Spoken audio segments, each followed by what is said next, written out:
Hello everyone, SSC constable GD के लिए set number 3 लेकर आया है और इसमें हम लोग बात करते हैं प्रीवियस ईयर जीके का।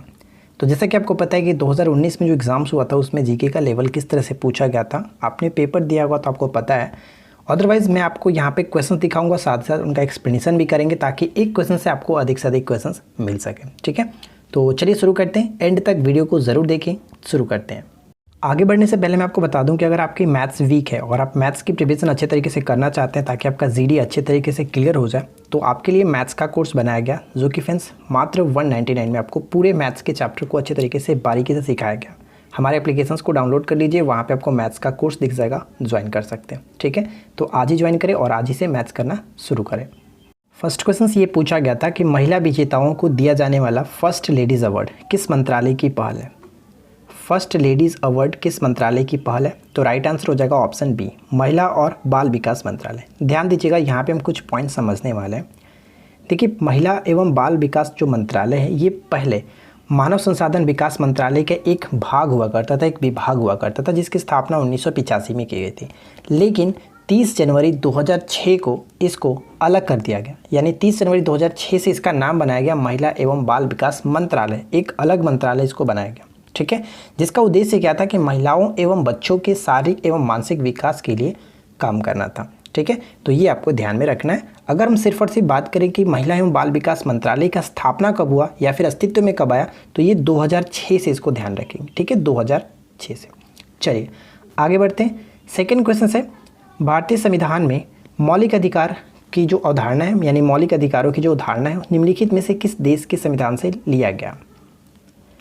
तो मौलिक अधिकार की अवधारणा लिया गया कहाँ से? संयुक्त राज्य अमेरिका। यहाँ पे राइट आंसर हो जाएगा ऑप्शन ए।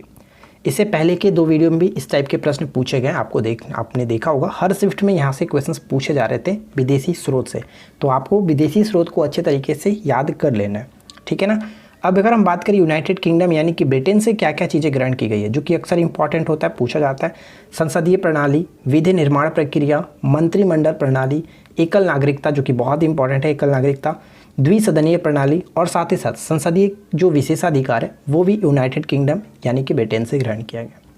आयरलैंड की बात करें तो सबसे ज़्यादा इंपॉर्टेंट होता है आयरलैंड के संविधान से जो पूछा जाता है राज्य के नीति निर्देशक तत्व, ये लिया गया। उसके साथ ही साथ मैं आपको बता दूं कि राष्ट्रपति के निर्वाचन पद्धति भी यहीं से ग्रहण किया गया, और राज्यसभा में कुछ सदस्यों का जो नामांकन होता है वो भी यहीं से ग्रहण किया गया, आयरलैंड से। सोवियत संघ यानी जिसको हम लोग अब वर्तमान में रूस के नाम से जानते हैं, यहाँ से हम कह सकते हैं मौलिक कर्तव्य। बहुत इंपॉर्टेंट होगा, मौलिक कर्तव्य याद रखेंगे। साथ ही साथ प्रस्तावना में जो न्याय की बात की गई है, ध्यान रखना है कि प्रस्तावना में कुल 3 प्रकार के न्याय की बात की गई है, और वो 3 प्रकार का न्याय कौन कौन सा है? सामाजिक न्याय, आर्थिक न्याय और राजनीतिक न्याय। ये 3 प्रकार के न्याय की बात की गई है। इसके आदर्शों को यहीं से ग्रहण किया गया था, सोवियत संघ से यानी कि रूस से। ठीक है, तो ये सभी चीज़ों को आपको अच्छे से याद रखना है, यानी विदेशी स्रोत को आपको अच्छे से याद रख लेना है। टॉपिक की बहुत इंपॉर्टेंट है, आपने देखा कि तीनों शिफ्ट में पूछे गए थे। नेक्स्ट क्वेश्चन है कि पुस्तक the India of my dreams के लेखक कौन है? The India of my dreams के लेखक कौन है? तो राइट आंसर हो जाएगा ऑप्शन ए, महात्मा गांधी। ठीक है, महात्मा गांधी। इनकी और भी महत्वपूर्ण जो रचनाएं हैं वो हम इसके बारे में डिस्कस कर लेते हैं। जैसे इनके सबसे इंपॉर्टेंट जो होता है वो इनकी ऑटोबायोग्राफी, और वो है माई एक्सपेरिमेंट विथ ट्रूथ। इन्होंने 1927 में इसको लिखा था, माई एक्सपेरिमेंट विथ ट्रूथ, ये सत्य के साथ मेरा प्रयोग। ठीक है, उसके साथ ही हिंद स्वराज भी बहुत इंपॉर्टेंट है, बहुत बार पूछा जाता है, हिंद स्वराज 1909 में। साथ ही साथ सत्याग्रह इन साउथ अफ्रीका 1924 में लिखा गया था, जिसका इंग्लिश ट्रांसलेशन किया गया था 1928 में। उसी के साथ एक और याद रख सकते हैं, ग्राम स्वराज, ये भी इन्हीं की है। तो ये सभी पॉइंट्स याद रखना है। साथ ही साथ जवाहरलाल नेहरू की एक पुस्तक है जो अक्सर पूछा जाता है पेपर में, और वो है क्या? Discovery of India. ठीक है, discovery of India. Next one, 2010 राष्ट्रमंडल खेल में किस भारतीय तीरंदाज ने महिलाओं की व्यक्तिगत कह सकते हैं स्वर्ण पदक जीता था? तो स्पर्धा में स्वर्ण पदक व्यक्तिगत में जीता था 2010 में कौन? दीपिका कुमारी। ठीक है, दीपिका कुमारी तीरंदाज से संबंधित है और इनका संबंध झारखंड से होता है, ये ध्यान रखिएगा। 2020 का जो टोक्यो ओलंपिक हुआ उसमें इन्होंने कोई भी पदक नहीं जीता। चलिए फिलहाल देखिए नेक्स्ट वन क्या है। दुनिया की आधी से अधिक जैव विविधता यानी पौधे और जानवरों की जो विविधता पाई जाती है, किसमें? आधे से अधिक। तो यहाँ पे कह सकते हैं उष्णकटिबंधीय वर्षावन। अब बात कर लेते हैं कि उष्णकटिबंधीय वर्षावन कहाँ से कहाँ तक आता है। जैसे भूमध्य रेखा के, जैसे भूमध्य रेखा आपको पता है ना क्या कहते हैं, भूमध्य रेखा जो ग्लोब हमारा है, ग्लोब पर 0 डिग्री जो होता है उसी को हम लोग भूमध्य रेखा या फिर विषुवत रेखा कहते हैं। तो विषुवत रेखा के उत्तर में और दक्षिण में लगभग 28 डिग्री तक का जो क्षेत्र होता है, 28 डिग्री तक का जो क्षेत्र होता है उसको माना जाता है भूमध्य रेखा। ठीक है, ऊपर में भी 28 डिग्री और नीचे में 28 डिग्री, यानी ये जो सभी क्षेत्र आता है इसको हम लोग उष्णकटिबंधीय वर्षावन के रूप में जानते हैं। ठीक है, तो ये आपको याद रखना है। और अधिकतर जो जैव विविधता पाई जाती है वो यहीं पे होता है उष्णकटिबंधीय वर्षावन में। अगर आपको ये वीडियो पसंद आ रही हो तो वीडियो को लाइक कर दीजिएगा, दोस्तों के साथ शेयर कर दीजिएगा, साथ ही साथ चैनल को सब्सक्राइब नहीं किया तो सब्सक्राइब करके नोटिफिकेशन बिल को ऑन रखिए ताकि आपको इसी तरह की कंटेंट हमेशा मिलती रहे। चलिए आगे की तरफ बढ़ते हैं और नेक्स्ट क्वेश्चन देखिए। अगला प्रश्न है कि औद्योगिक स्थापनाओं में भार उठाने के लिए जिस हाइड्रोलिक जैक का उपयोग किया जाता है वह भौतिकी के किस नियम पर आधारित है। तो भौतिकी के किस नियम पर आधारित है, तो वो पास्कल का नियम होता है। पास्कल का नियम, ऑप्शन सी बिल्कुल सही आंसर। अगला प्रश्न क्या है, विश्व में किस देश की साक्षरता दर सबसे अधिक है। देखिए अकॉर्डिंग टू ऑप्शंस, यहाँ पे अगर हम देखिए ये क्वेश्चन पूछा गया था, अकॉर्डिंग टू ऑप्शंस हम यहाँ पे रूस कह सकते हैं, रूस की साक्षरता दर सबसे अधिक है अकॉर्डिंग टू ऑप्शंस। लेकिन दुनिया में सबसे अधिक साक्षरता दर की बात करें तो वो होता है फिनलैंड, ध्यान रखिएगा फिनलैंड। सेकेंड नंबर पे नॉर्वे कह सकते हैं, थर्ड नंबर पे आइसलैंड को रख सकते हैं, फोर्थ नंबर पे डेनमार्क और फिफ्थ नंबर पे स्वीडन। ठीक है, तो इस तरह से हम यहाँ पे रखेंगे 5 जो देश हैं दुनिया में सबसे अधिक साक्षर वाले। लेकिन यहाँ पे आपका ऑप्शंस के अकॉर्डिंग रूस को टिक कर सकते थे। चलिए फिलहाल बढ़ते हैं नेक्स्ट क्वेश्चन की तरफ। कौन सी नदी 10 देशों से होकर के बहती है। कौन सी नदी 10 देशों से होकर के बहती है।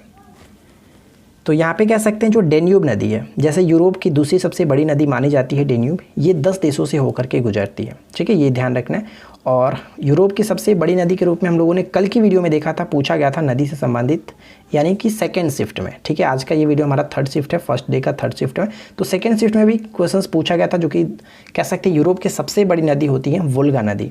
तो ये आपको याद रखना है। अगला पॉइंट्स, निम्नलिखित में से कौन सा जानवर बिल या फिर मांद में रहता है। तो यहाँ पे कह सकते हैं खरगोश। ठीक है, खरगोश, option D. Next questions, Lord Curzon की निगरानी में बंगाल का विभाजन किस वर्ष हुआ था। बंगाल का विभाजन किस वर्ष हुआ था।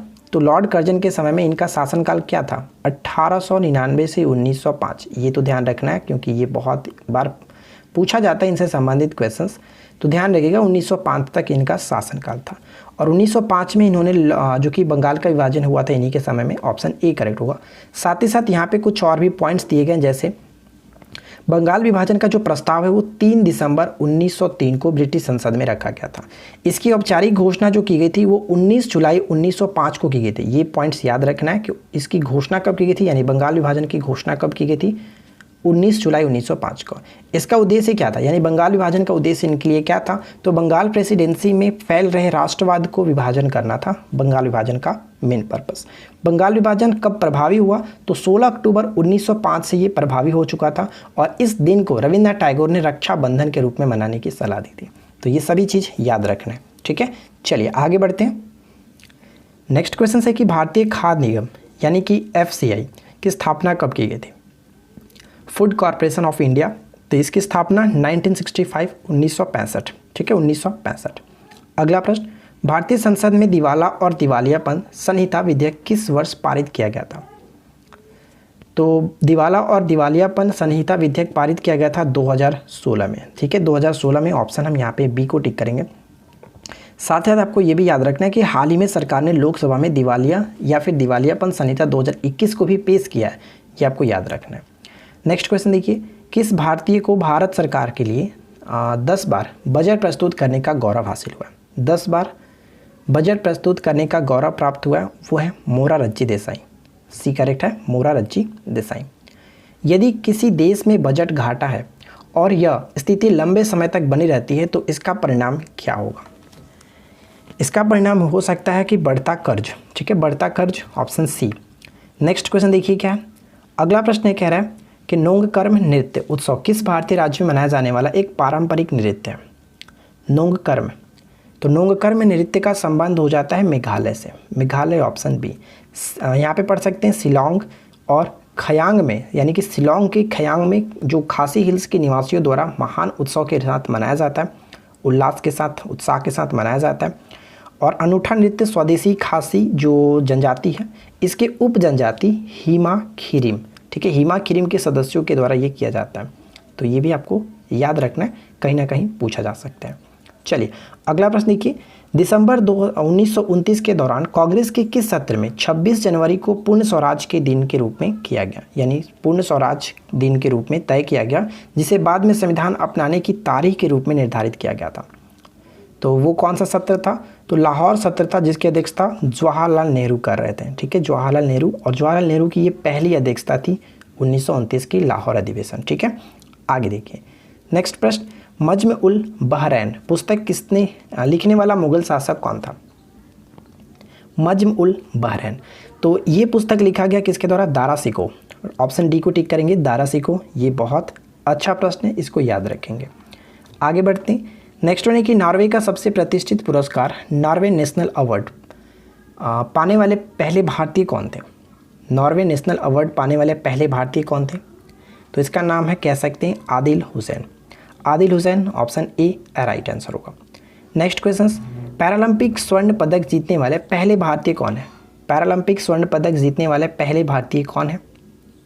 तो इनका नाम कह सकते हैं मरियप्पन थांगावेलु, ठीक है, मरियप्पन थांगावेलु।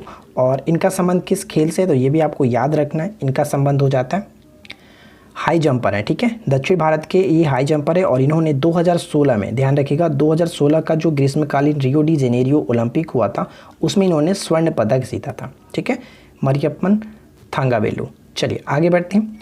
भारत में वैष्णववाद की वृद्धि का परिणाम हेलियोडोरस स्तंभ किस भारतीय शहर में स्थित है? हेलियोडोरस स्तंभ जो है वो किस भारतीय शहर में स्थित है? तो मध्य प्रदेश के विदिशा में, याद रख सकते हैं, मध्य प्रदेश के विदिशा में। ये बहुत इंपॉर्टेंट है, ठीक है फ्रेंड्स। उम्मीद करता हूँ कि अगर आपने अभी तक सब्सक्राइब नहीं किया तो प्लीज़ आपसे रिक्वेस्ट है कि वीडियो को लाइक और साथ साथ शेयर के साथ चैनल को सब्सक्राइब ज़रूर कर लीजिएगा, ये आपके लिए इम्पॉर्टेंट है। नेक्स्ट प्रश्न देखिए, प्राचीन काल में बौद्ध काल के दौरान कपिलवस्तु के शासक कौन थे? कपिलवस्तु के शासक कौन थे?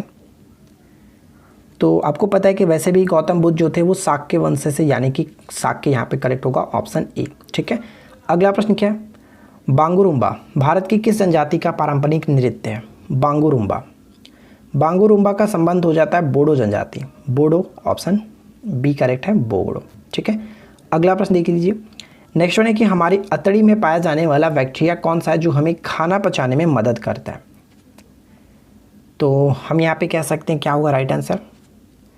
तो लैक्टोबैसिलस एसिडोफिलस, यहाँ पे कह सकते हैं ऑप्शन डी, ठीक है, ऑप्शन डी करेक्ट होगा। तो साइंस से ज़्यादा क्वेश्चंस नहीं थे, यहाँ पे 2 से 3 क्वेश्चन साइंस के थे, लेकिन जो भी क्वेश्चंस थे मैंने आपके साथ रख दिया। 25 क्वेश्चंस तो ऐसे पूछे जाते हैं, लेकिन 2 क्वेश्चंस करंट का था जो कि यहाँ पे इंपॉर्टेंट इंक्लूड करना उतना इंपॉर्टेंट नहीं था, ठीक है। तो मैंने आपको 23 क्वेश्चंस आपके साथ डिस्कस किया, साथ साथ कुछ एक्स्ट्रा फैक्ट भी डिस्कस किया जो कि आपको याद रखना है, वहाँ से क्वेश्चन पूछे जाते हैं। तो इस वीडियो में आपने देखा था कि स्टार्टिंग से, यानी कि फर्स्ट शिफ्ट, सेकेंड शिफ्ट और थर्ड शिफ्ट, ये वीडियो आपका थर्ड शिफ्ट का है, तो तीनों शिफ्ट में स्रोत से लेकिन क्वेश्चंस जरूर पूछे गए थे। तो आपको याद रखना है, स्रोत से इंपॉर्टेंट प्रश्न बन रहे हैं, तो आपको स्रोत वाला जो टॉपिक है, विदेशी स्रोत, जहाँ से हमारे संविधान में कुछ ना कुछ ग्रहण किया गया, उनको आपको अच्छे तरीके से रट जाना है, ठीक है। तो चलिए आज के इस वीडियो में इतना ही, मिलते हैं नेक्स्ट क्लास में। Thanks for watching.